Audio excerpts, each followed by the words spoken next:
beloved in this country, and we've had talks on the war with Ukraine and Russia, and trade. We're doing very well, I think, on both.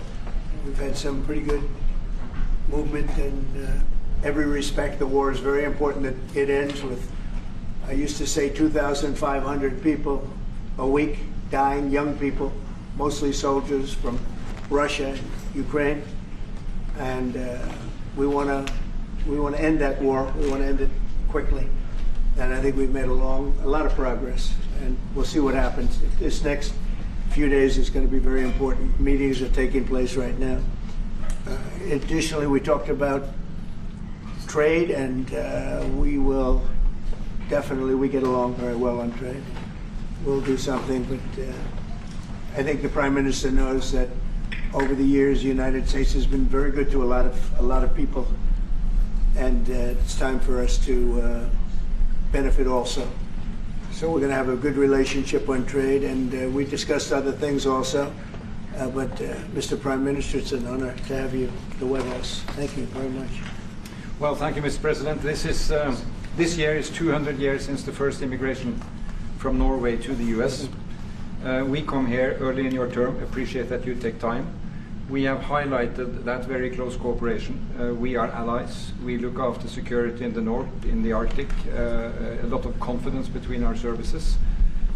We have discussed in detail the war in Ukraine. I have saluted the President for his initiative to make progress towards something that can be a ceasefire and an end to this terrible conflict. It is a complex picture, but it needs political will and push, and we have exchanged ideas on that. And then I think the President and his team have been open to hear our perspectives. And on trade, we have also emphasized that we can benefit, both of us, by trading. We can be complementary, and we can find good solutions. But first of all, I appreciate, Mr. President, the spirit and the tone of this conversation, which has been confirmation of a very strong partnership.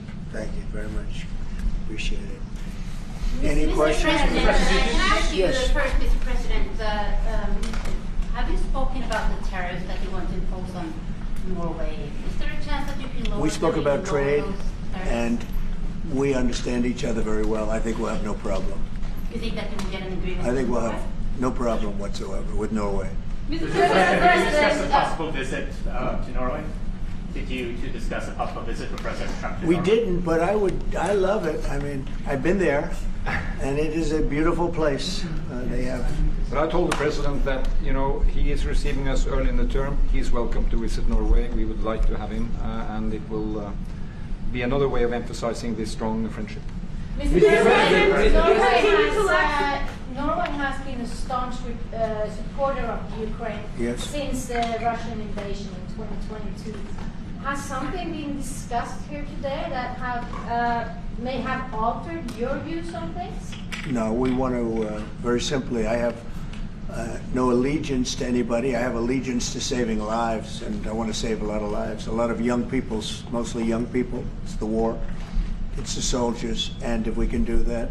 Also, as you know, I got started because the money that's been spent on this war is insane. It should have never happened, and it would have never happened if I were president. But Biden spent $350 billion on this, and it's a shame, and that's what got me involved. And then I looked at, and I see the results. It's horrible. It's a killing field.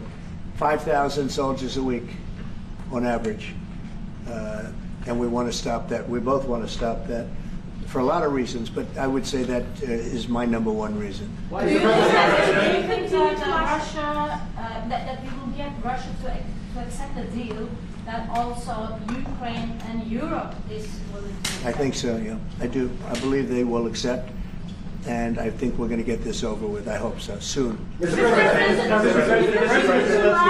ahead. Continue to lack support from NATO allies in your goal of obtaining Greenland. How will you proceed if you don't get that support? Well, Greenland's going to be interesting, but that's for another day. I think we need that for international peace. What are you expecting of your And if you allies? don't have that, I think it's a big threat to our world. So I think Greenland's very important for international peace. Yeah, please go ahead. Mr. President, this morning in Truth Social Post, you used the words Vladimir, stop. That seemed like a slightly different message, a personal message. What is your level of frustration with President I Putin didn't like at this last point? night. I wasn't happy with it. And we're in the midst of talking peace, and missiles were fired. And I was not happy with it. That's what I meant, and that's, you know. Mr. What is President, it? Mr. President, why I are assume that's what you mean. Sorry, Yeah, if I the bombs assume. keep falling, will you consider additional sanctions toward Russia, or what will you do if President Putin? I'd does rather not answer respond? that question in a week. I want to see if we can have a deal. No reason to answer it now, but I won't be happy. Let me put it that way. Mr. President, Things will happen. Mr. President, why are you not putting more pressure on Russia? I know a lot of Europeans. Putting a lot of see that. pressure. You don't know what pressure I'm putting on Russia. They're dealing. You have no idea what pressure I'm putting on Russia. We're putting a lot of pressure. Can you maybe tell us then what kind of We're pressure putting are a you lot putting of on pressure on Russia, and Russia knows that, and some people that are close to it know, or he wouldn't be talking right now. The Prime Minister understands that better than anybody. He wouldn't be talking right now. He's talking, and we're putting a lot of pressure. I think he wants to make a deal. We're going to find out very soon, but it takes two to tango, and you have to have Ukraine want to make a deal too, and they're being hit very hard, and I do believe they want to make a deal. Mr. President, Mr. Prime Minister, Mr. Prime Minister, if I may. You said that it's that the Ukraine have to give some territory to win peace, among them Crimea. Do you stand by that? And I know that the former NATO General Secretary today has told you that he does not agree, and he believes in territorial integrity of the Ukraine. How will you deal with that with your allies? And do you Well, stand by that Ukraine have to give Former Crimea Secretary to General peace? happens to be right here, you know, so they can't put words in his mouth. He's been a great general, frankly. It was because that's what you are. Really, you're a general. But he's been a great Secretary General. We had a tremendous relationship, very successful, and I think he could speak for himself. He's right here. But do you still agree that Ukraine have to give some territory away to win peace? Well, it depends what territory. They've been fighting. They've lost a lot of territory. We'll do the best we can, working with Ukraine. We'll do the best we can. But they lost a lot of territory. When you say Crimea, that was handed over during a president named Barack Hussein Obama. That had nothing to do with me, Crimea. That was 11 years ago with Obama. And they made a decision. There wasn't a bullet fired. There was no fighting. There was no anything. They just handed it over. Now they say, well, can you get it back? I think that's going to be a very difficult thing to do. That was given by Barack Obama when he was president, not by Donald Trump. Thank you, Mr. Mr. President. President, you had a long You have meeting, a peace Mr. President. proposal that you put on the table. It's a 30-day ceasefire proposal. Your national security team presented it to both Ukraine and Russia. 2 months ago, Ukraine agreed to that ceasefire proposal. Immediately, Russia has not. And my question is Russia the obstacle to peace based upon that, just getting to that 30-day ceasefire? I don't think so. I think that they both want peace right now. They're ready to do something.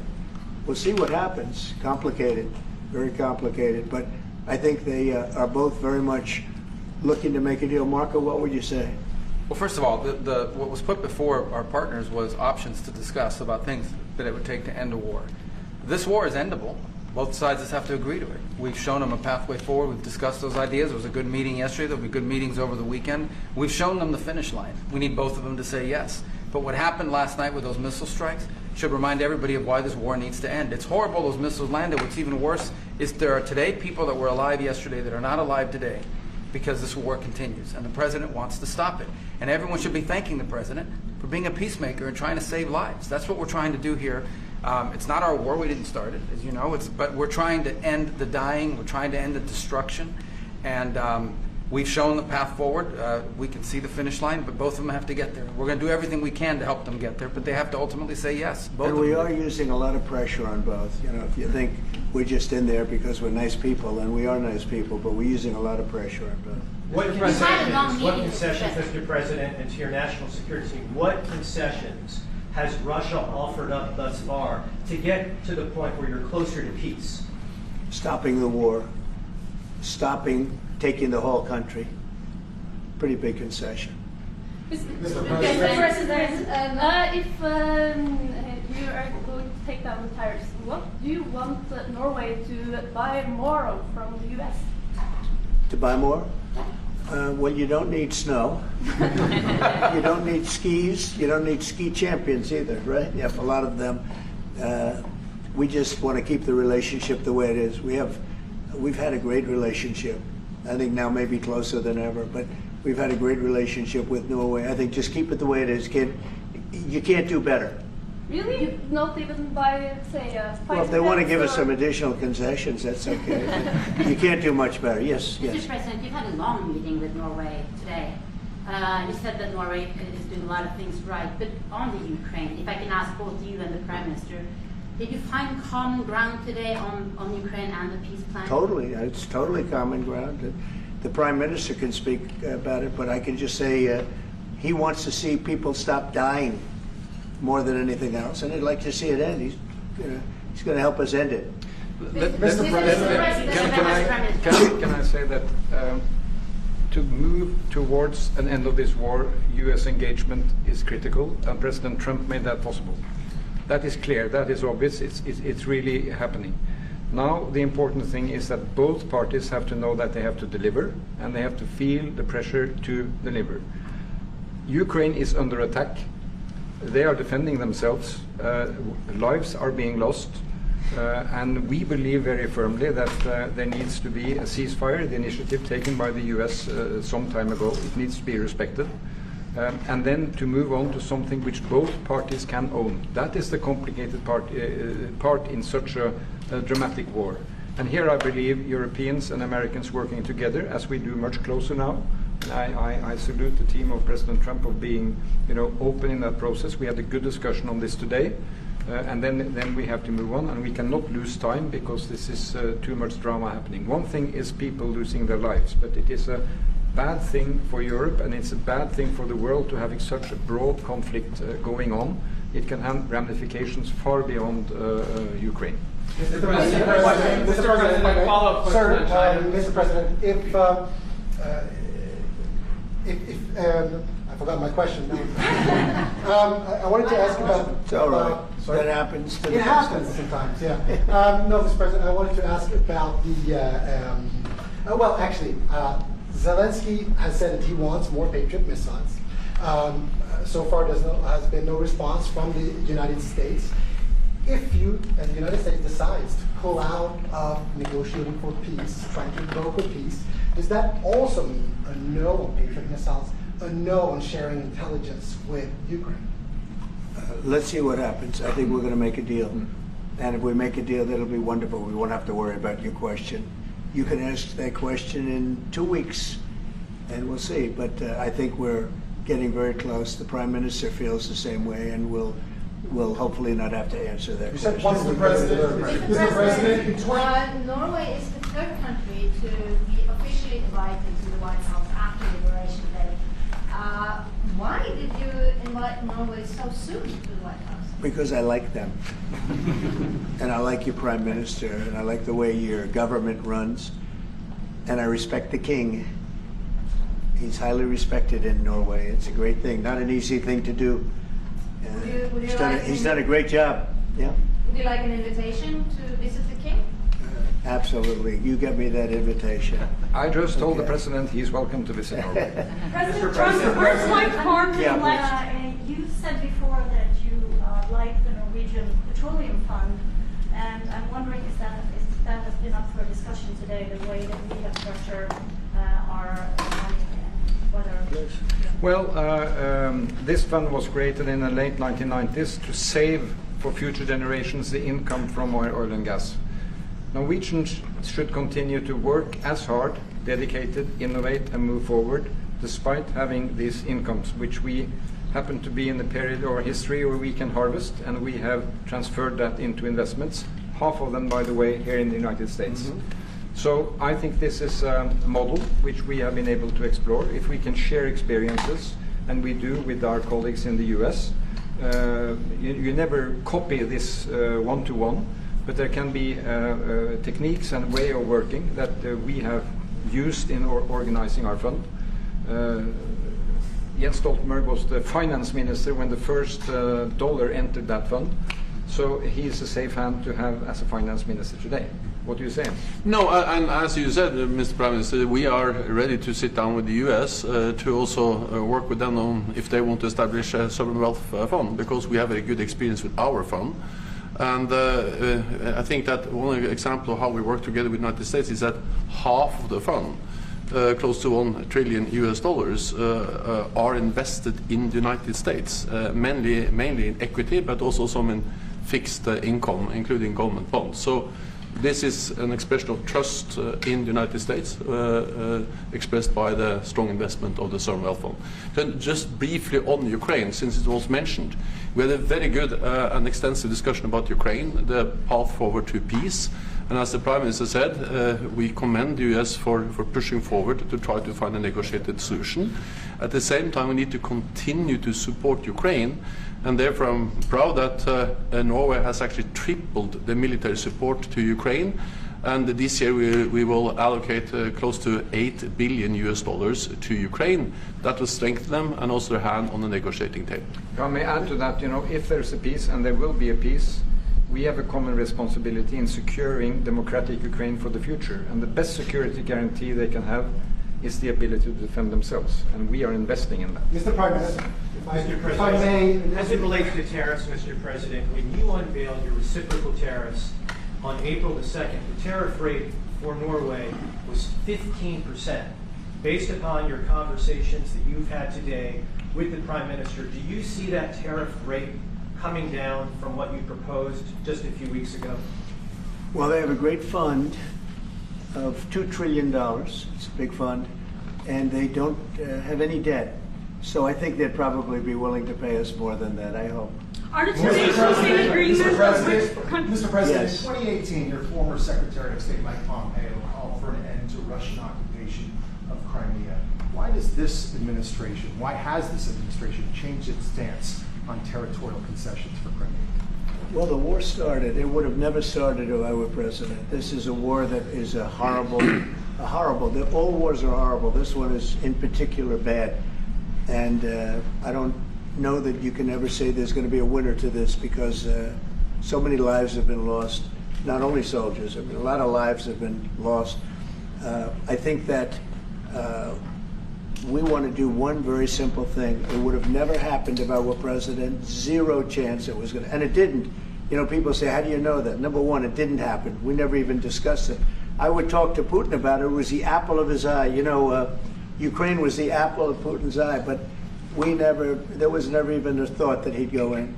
And I think he understood that I would not be happy if he did. And it was only when I got out, and when you mention what happened to Ukraine years ago under President Obama and a vice president that was also president later, unfortunately for this country, what happened is large chunks of land were given up, and it was called Crimea, and that was a big thing. That was a big moment. But this isn't my war. This is Biden's war. This is a war that Biden was president when this war happened. But I'm trying to put out the fire, and I think we'll be successful. And if we do, we're going to save a lot of lives. Otherwise, and the Prime Minister had a statement. He said, "This is just a point in time. We're very lucky because this is a point. And if this doesn't happen, this could go on for a long time."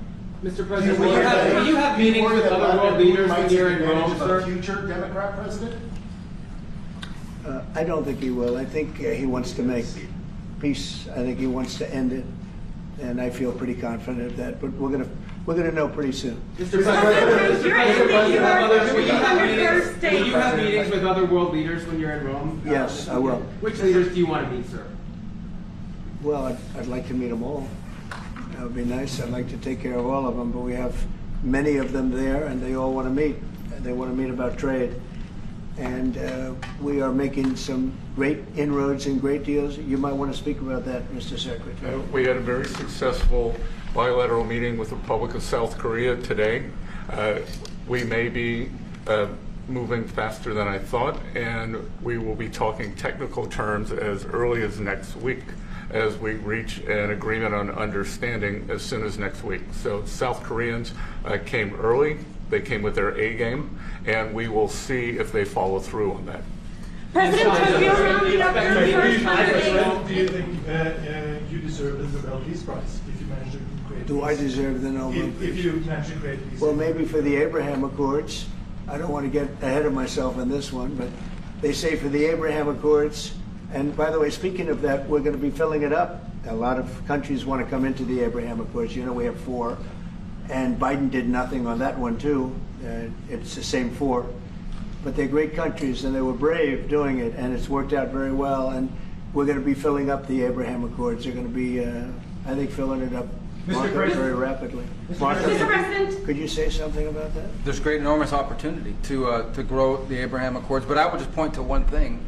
Of all the leaders in the world today, no leader is working harder to prevent wars or end them than President Trump is right now.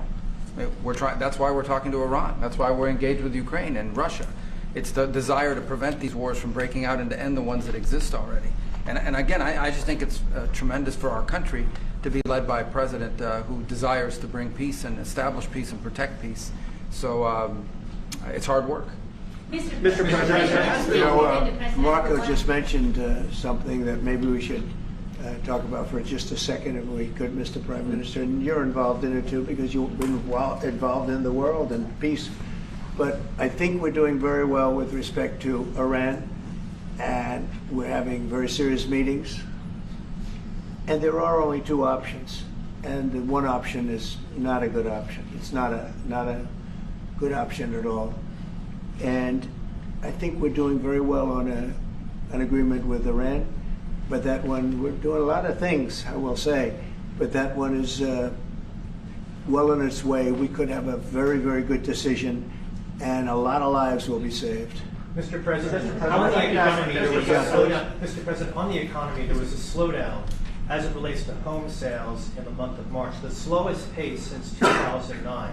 Is that an economic indicator, and perhaps the Treasury Secretary can weigh in on this as well, is that an economic indicator that concerns you about the broader U.S. economy? No, they had very good numbers on housing today, extremely good numbers, and that's despite interest rates, because, you know, if you look at what happened, everyone said, oh, I said I was going to get prices down. I did. Energy just hit $1.98 in a couple of states. It's way down. Energy's down, and we're about $64 a barrel. When I came in, and we were looking at $89, $90, $95. And by the way, that helps us solve the war too. Having those energy prices is a big incentive for Russia to also agree with solving the war problem. Groceries are down.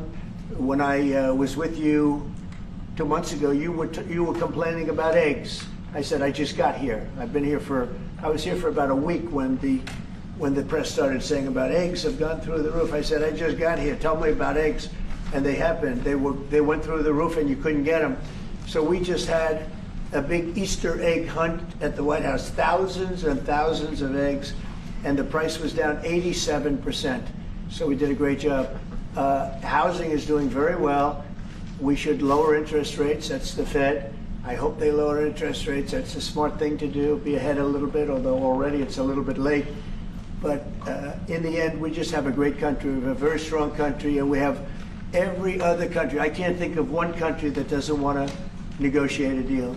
And they either negotiate a deal or we set a deal that we think is fair.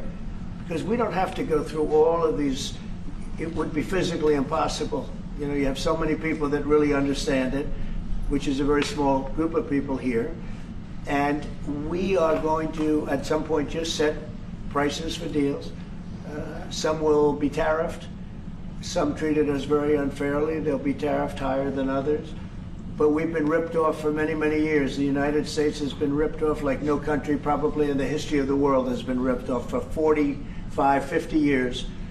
And countries have gotten rich by doing that with the United States. We've taken care of their militaries, and military is another subject we talk about. We're not going to make that subject to any of the deals, but you know the same countries that I do, where we virtually take care of their military, and then don't get treated fairly on trade. So the people, and I don't blame those countries, I blame the people that sat at that beautiful desk right behind you, because those people didn't do the job for this country, and they let us lose $4 billion a day on trade. We were losing $4 or $5 billion a day on trade when I got here, and now we're going to be much better than breaking even, and we're going to be making $4 or $5 billion a day on trade.